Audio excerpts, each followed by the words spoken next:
Warahmatullahi wabarakatuh. Jumpa lagi dengan Apuin Ragiri di channel kesayangan Anda ini. Kali ini saya akan berbagi tentang penyakit-penyakit calon penulis dan para penulis. Jadi penulis itu juga punya penyakit ya. Yang pertama biasanya alasannya tidak punya waktu. Ya, ini sudah biasa ya. Setiap orang kalau punya keinginan jadi penulis, kemudian ditanya kenapa belum nulis. Aduh, belum punya waktu. Jadi bagaimana solusinya supaya penyakit ini bisa hilang, teman-teman?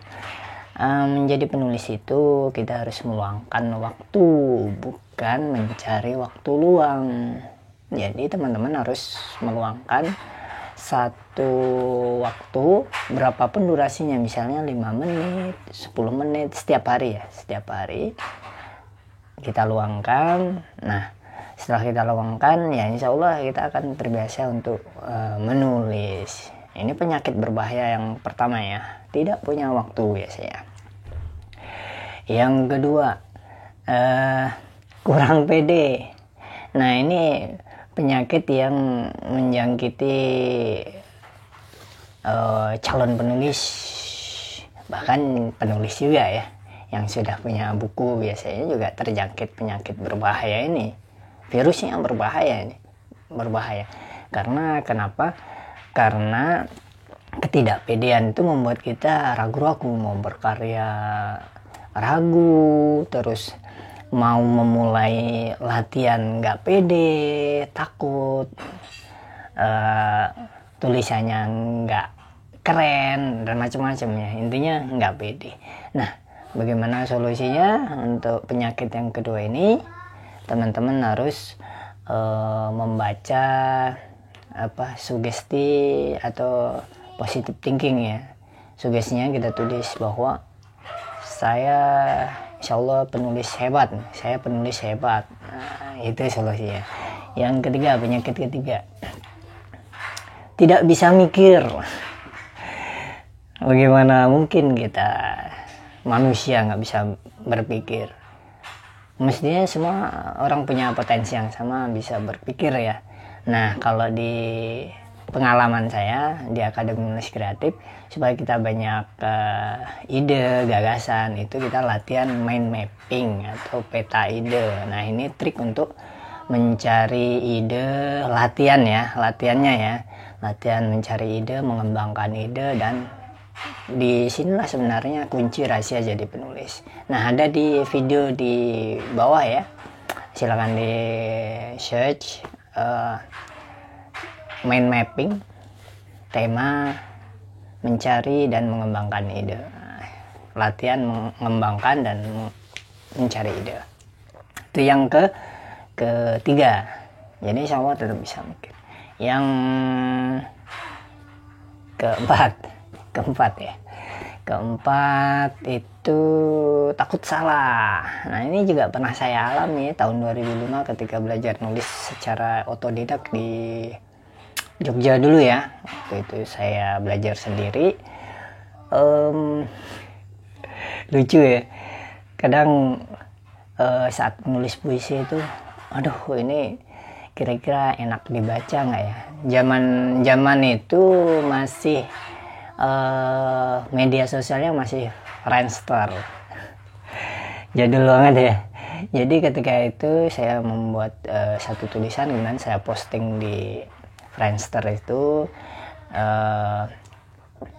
Awalnya ketika mau ngupload itu nggak pede gitu, tapi setelah ada banyak yang ngerespon, wah tulisannya bagus. Nah, ini jadi menjadi semangat untuk menulis lagi, dan salah nggak apa-apa gitu, karena kita kan masih belajar. Dan walaupun kita sudah bisa nulis pun, kalau ada yang mengoreksi berarti ya kita terima gitu. Jadi penulis atau calon penulis itu nggak boleh takut salah. Itu penyakit Keempat ya, keempat. Kelima, penyakitnya adalah tidak pede. Kalau tadi takut salah, yang kelima ini lumayan berbahaya penyakitnya, bahwa kita itu tidak punya percaya diri yang tinggi, apalagi untuk pemula ya, apalagi memulai merintis untuk menjadi penulis itu awalnya memang lumayan berat untuk di sisi ketidakpedean ini. Ini juga pernah saya alami, tapi obatnya itu tadi, sugesti atau afirmasi tadi ya, saya penulis hebat, insya Allah punya karya yang hebat. Nah ini seolah-olah memberikan kita stimulus kepada pikiran kita, kepada otak, mengirim sinyal kepada otak bahwa kita itu punya kemampuan istimewa. Setiap orang punya kemampuan istimewa, dan pasti tulisan kita juga istimewa. Itu yang kelima. Keenam, nggak tahu cara memulainya. Biasanya itu yang terjadi untuk calon penulis pemula, dan bahkan biasanya juga penulis itu kan ya. Bagaimana caranya kita tidak bisa memulai cerita atau membuat tulisan gitu? Nah, kita bisa gunakan rumus saya ingat. Nah, seperti itu. Ada di video-video di bawah ya. Bisa di googling di bawah video saya. Kesulitan nulis itu bisa dihilangkan dengan jurus saya ingat. Terus yang terakhir, biasanya ini yang rame sekarang ya, takut dibully. Ketujuh ya, takut dibully.